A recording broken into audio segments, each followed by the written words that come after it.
Hola amigos de la UNAUR, hoy les vamos a hablar de cómo hacer una monografía. Buenas, somos Juli, Eve, Emi y Vicky.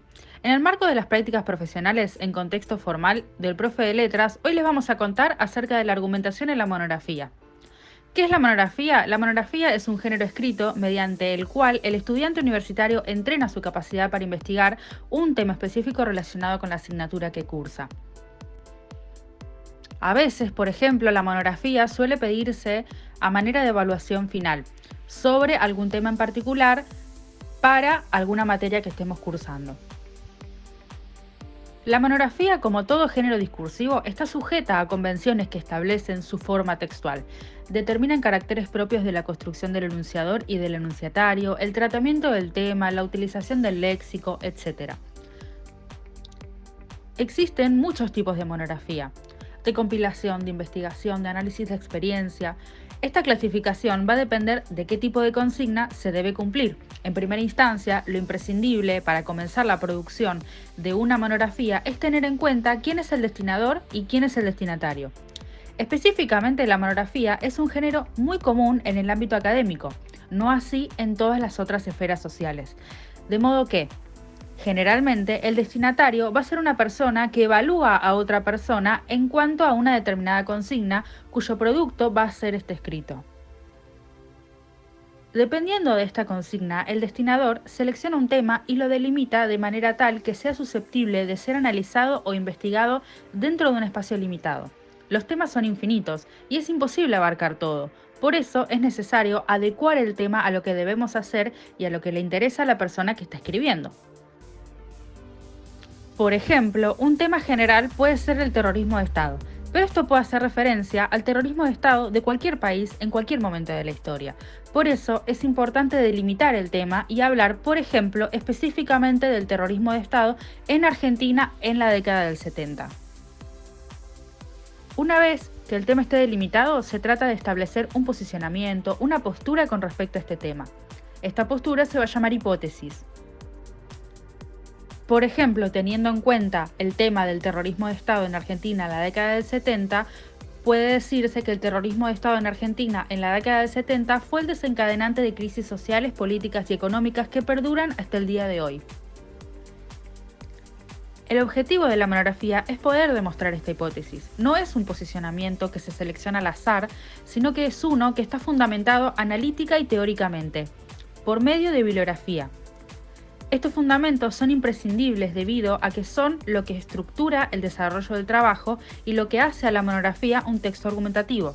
Solo se puede probar la hipótesis por medio de argumentos fundamentados.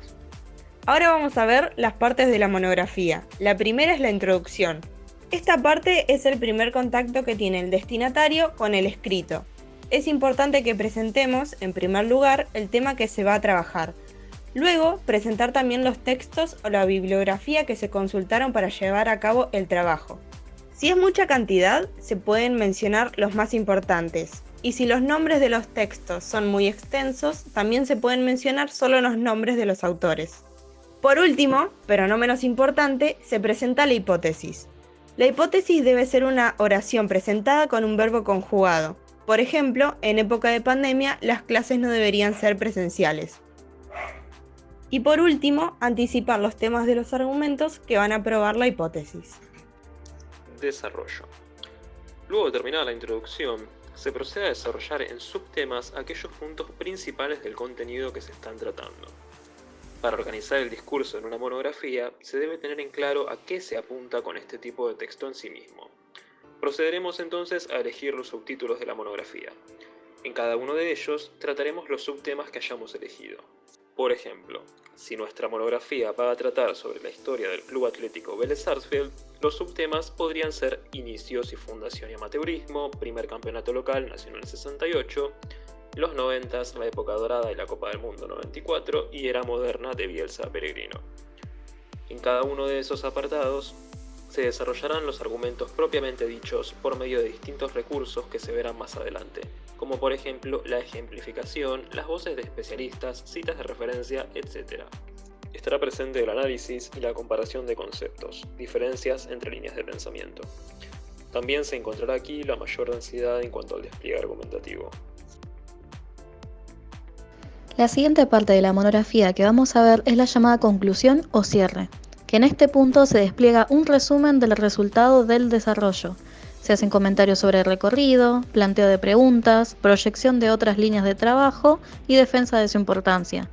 Es importante recordar cuál era el objetivo del trabajo, así como también que se reitere la hipótesis y darla por demostrada. Ahora vamos a ver un ejemplo de una conclusión dentro de una monografía. Luego de terminar de hacer esta conclusión, una vez que el proceso de escritura está finalizado, es importante volver al texto que se produjo para revisar y corregir. Se revisa para tomar distancia de lo que escribimos por primera vez y poder detectar errores que en primera instancia no se vieron. En esta etapa se consideran aspectos como la estructura general del texto, así como también cuestiones gramaticales u ortográficas. Y por último, se corrige para redactar la versión definitiva del texto escrito, plasmando todo lo que se detectó en la revisión. Para finalizar, luego de escribir toda la monografía, vamos a agregar la llamada bibliografía. Formalmente, todas las monografías deben tener este apartado, que enumera todos los textos consultados de manera alfabética y siguiendo determinadas normas. Esto se verá en detalle más adelante.